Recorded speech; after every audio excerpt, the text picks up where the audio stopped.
Last summer, I pulled 47 pounds of tomatoes off 2 plants in containers along my back fence. 2 plants. Not a greenhouse, not a quarter acre, not some fancy setup. 2 5-gallon fabric bags and about 10 minutes of attention a day. Here's the thing. The reason most home gardeners struggle with tomatoes isn't bad luck, and it isn't a brown thumb. It's that the 7 small things experienced growers do automatically never get explained to people just starting out. I'm going to walk you through all 7, in order from least to most important. Stick around to the end, because number 1 is the one I never see in any beginner video, the one I almost didn't believe until I tried it 3 seasons in a row. Here's the thing, 47 pounds off 2 plants isn't because I have some magic touch or some fancy setup. I told you at the top, 2 5-gallon fabric bags along the south fence, about 10 minutes of attention a day, and that's it. No greenhouse, no raised bed, no expensive gear of any kind. The result came from 7 small habits stacked on top of each other, and I'm going to walk you through them in order from least important to most important. We're counting down. Number 7 first, then 6, 5, 4, 3, 2, and then number 1 at the end. The one I almost didn't believe. Now, before we get into it, I want to be honest with you. A few of these came from my own trial and error out here in Sacramento, but several of them I learned from Gloria, my old neighbor in San Francisco, who's been growing food on a tiny apartment balcony for more than 20 years. And the 7th one, well, the first one, number 1, that was hers, not mine. She told me to do it in 2019, and I ignored her for 2 solid years. We'll get there. None of these 7 cost you anything beyond what's already in your kitchen or a $5 trip to the hardware store. Let's get into it. Number 7, bury 2/3 of the stem at transplant. Here's the thing. Most people pull a tomato seedling out of the 6-pack at the garden center, dig a little hole the same depth as the root ball, drop it in, and call it done. That's how you grow a tomato plant that flops over by June. What you actually want to do is bury that stem deep.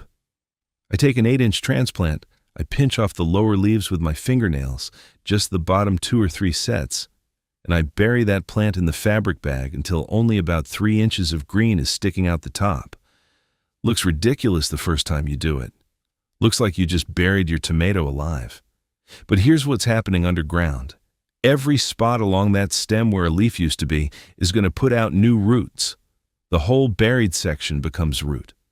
So instead of a little tennis ball of roots holding up a tall, top-heavy plant, you get a deep, wide root system running the full depth of your 5-gallon bag. The first year I grew tomatoes in containers, I didn't bury deep. I planted them at the same depth they came out of the cell pack. By the 2nd week of June, both plants were leaning sideways in their bags like drunks against a fence, and I was tying them to stakes every other day trying to keep them upright.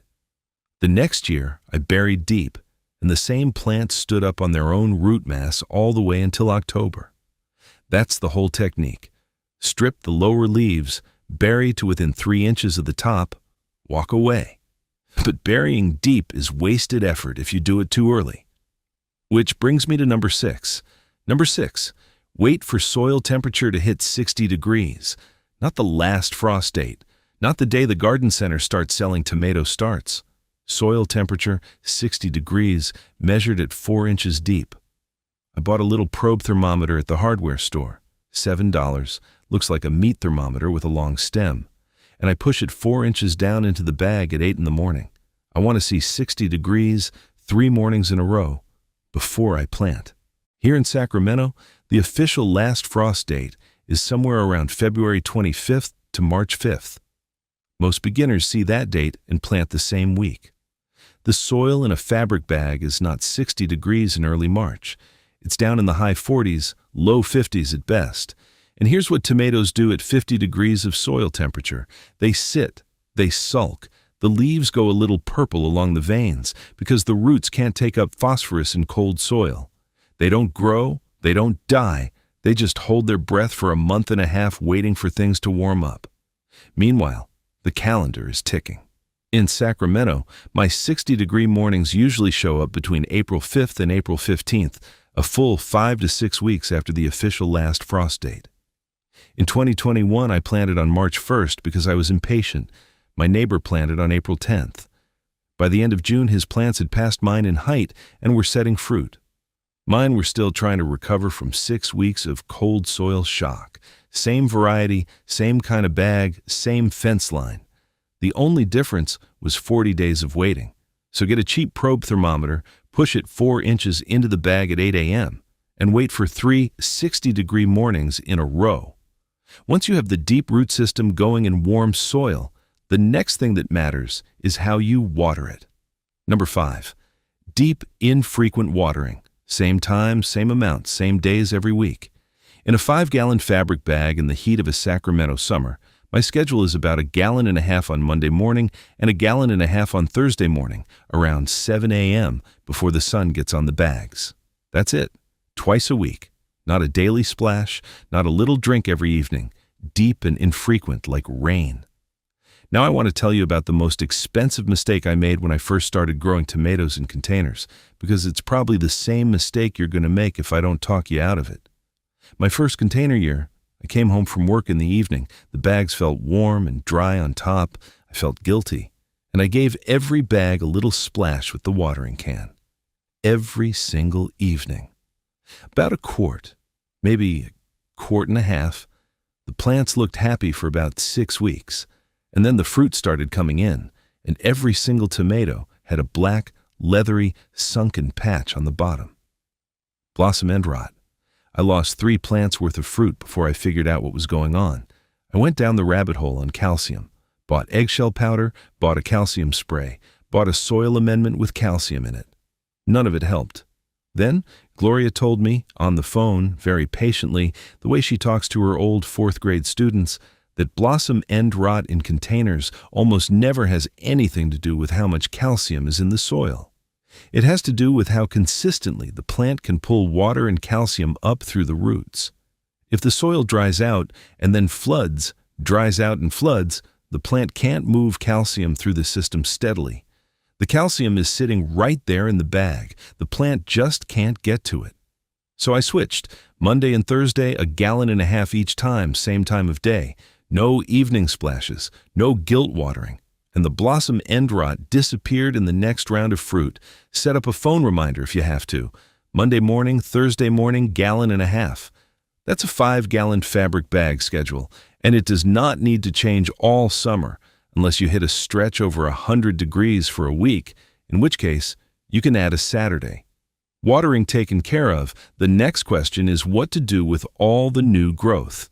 And this is where almost every video on YouTube gets it wrong. Number 4, selective suckering. And I want to be honest with you. This is the one almost every YouTube video gets wrong. You've probably heard it 100 times. Remove the suckers. Pinch off every little shoot that grows in the V between the main stem and a branch. Keep that plant clean and tidy. Here's the thing. For an indeterminate tomato growing in a 5-gallon fabric bag, that advice is just plain wrong. What I do, what Gloria taught me, is remove suckers only below the first flower cluster. Everything above that flower cluster, I leave alone. So when the plant is young and small, I'll pinch off maybe 4, 5, 6 suckers down at the bottom third of the stem. Then I stop. I let the top of the plant do whatever it wants. Branches everywhere. Looks messy. Doesn't matter. Because every one of those upper branches eventually grows another flower cluster, and every flower cluster is more tomatoes. The year I aggressively pruned every sucker, top to bottom, like the internet told me to, I ended up with 2 tall sticks along the fence, producing about 8 tomatoes each. 16 tomatoes off 2 plants. I was furious. I went up to Gloria's balcony in San Francisco that fall, and she walked me through her plants, which looked like a small jungle on her balcony, by the way, completely untrimmed up top. And she had jars and jars of sauce already canned. That was the year I figured out the rule. Bottom third, clean. Top 2/3, let it grow. And there's an even more counterintuitive pinch I want to show you in a minute, one I fought with Gloria about for 2 years before I finally tried it. We're getting there. Number 3, heavy straw mulch. 3 to 4 inches deep, applied only after the soil has warmed up. which means only after technique number 6 is satisfied. A single $9 bale of straw mulches all of my bags for the whole season with leftover for the strawberry patch. You don't need anything fancy, regular straw from a feed store. Not hay. Hay has seed in it, and you'll grow a wheat field on top of your tomatoes. Straw.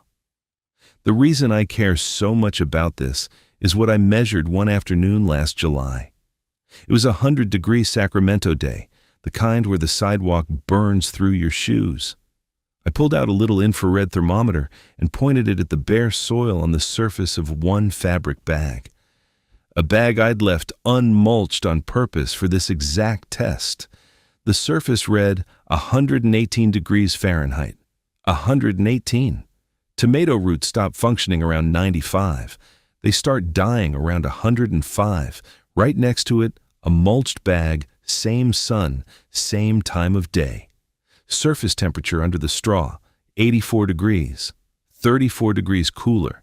That is the difference between a plant that produces all summer and a plant that goes dormant in July and refuses to set fruit until October.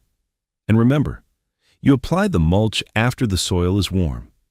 If you mulch a cold bag in March, you've just insulated the cold in. Wait until your 3-morning 60-degree window from number 6, then mulch heavy. Then leave it alone all summer. Number 2, the mid-morning shake. I'll tell you what, this one surprised me. Tomatoes are self-pollinating, which means each flower has both the male and female parts inside it. The plant doesn't need a bee to come visit, but the pollen still has to physically fall from the anther onto the stigma inside the flower.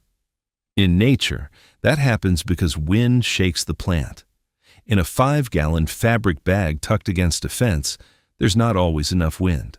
So I walk down the row about 10 in the morning on a dry day, and I give each cage a firm flick, 3 quick taps on the wire, and you can actually see a little puff of yellow pollen drop if the light hits it right. Takes 15 seconds per plant. Costs nothing. Here's how I figured this out. The bag closest to my back door was outproducing the other bags 2-to-1, and I could not figure out why. Same soil, same water, same variety. Then one morning, I caught myself bumping that cage with my hip on the way to the trash can. And I'd been doing that every single day, multiple times a day without thinking about it. The plant was getting vibrated constantly. Every flower was setting. The other bags, 3 feet down the fence, were getting touched maybe twice a week. Once I started flicking all of them on purpose, every morning at 10, the gap closed. Now, shaking helps the flowers you already have. But the most important thing I do happens before there are any flowers at all. We'll get to that right after a quick pause. Now, if what I'm showing you today is making sense, and you're starting to realize you don't actually need a yard, or a greenhouse, or any expensive gear to grow real food. Most folks are right where you are. They've got a balcony, a fence, a small patio, and a grocery bill that keeps creeping up. I wrote a book for exactly that situation. It's called the 30-Day Kitchen Scrap Garden Protocol. It's $17, and you can get it at backyardbuddybooks.com. Chapter 4 is the one that goes with this video.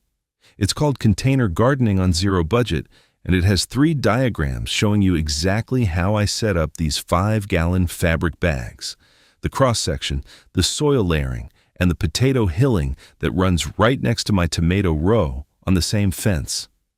If you're watching on the TV, grab your phone and point it at the QR code on screen. No rush. Take a second, get the camera focused. I'll wait right here. If you're on your phone or laptop, the link is right there in the description. All right, number 1. The one Gloria had to convince me to try. Number 1. And I'll be honest with you, this is the one I almost didn't believe. The single most important thing I do, the one I never see in any beginner video, the one that took me from okay yields to 47 pounds off 2 plants, is this. When the very first flower cluster appears on a young transplant, I pinch the entire cluster off and I throw it away before any fruit sets, the whole thing in the compost. I want you to hear me out because I know exactly how that sounds. It sounds insane. It sounds like throwing away the whole point of growing tomatoes. That's what I told Gloria in 2019 when she first told me to do it. I argued with her on the phone. I ignored her advice for 2 full seasons. Here's what's actually happening. A young tomato transplant has a limited energy budget. If you let it set fruit when it's still only 12 inches tall, the plant pours every drop of that energy into ripening those first 3 or 4 tomatoes. The roots stop expanding, the frame stays small. The plant essentially decides it's done growing and starts being a fruit factory at the smallest possible size it can manage. You get those few early tomatoes, and then almost nothing the rest of the season. But if you pinch off that first cluster, if you tell the plant, no, not yet, the plant redirects all that energy into roots and into stem. It builds a frame 2, 3, 4 times bigger by the time the second cluster shows up. And a frame that big can support a season's worth of fruit. Remember the deep burial in number 7? That root system only matters if you let it actually build before fruiting. I finally tested it in 2022. Side-by-side bags on the south fence. 2 pinched, 2 not. I weighed the harvest on my kitchen scale. The pinched bags outproduced the unpinched bags by about 40% in total season weight. Did it again in 2023. Same result. Did it again in 2024. Same result. 3 seasons, same 40% gap. That is the technique that got me to 47 pounds off 2 plants. Here is exactly what you do. 3 to 4 weeks after transplant, you'll see the first cluster of little yellow flowers form. Take your fingernails, pinch the entire cluster off at the stem, and throw it in the compost. Wait for the second cluster. Let that one set. You will never look back. Before I let you go, if today showed you what 2 fabric bags and 7 small habits can do, the next step is scaling this up.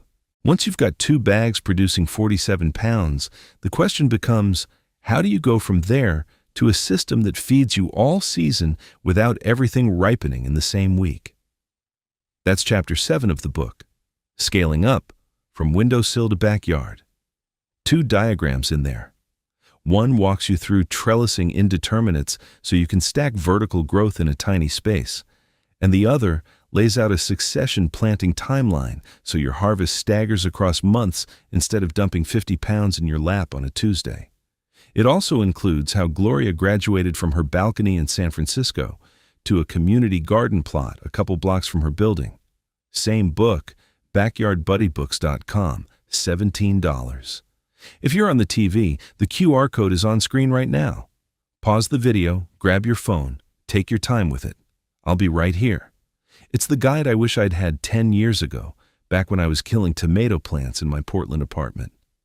So those are the 7 things I do that got me 47 pounds off 2 5-gallon bags last summer. Deep burial, warm soil, deep infrequent watering, selective suckering below the first cluster, 3 to 4 inches of straw mulch, the mid-morning shake, and the one almost nobody talks about, pinching that very first flower cluster off a young transplant. Here's the thing. You don't have to try all 7 this season. Pick one, even just number 1. Try it on a single bag and let the plant next to it grow the way you've always done it. You'll see the difference yourself. Drop a comment and let me know which one you're going to try, especially if you're brave enough to pinch that first cluster. I read them all. Next video, I'll walk you through exactly what I feed my container tomatoes through the season. Until next time, keep growing your own food, my friend.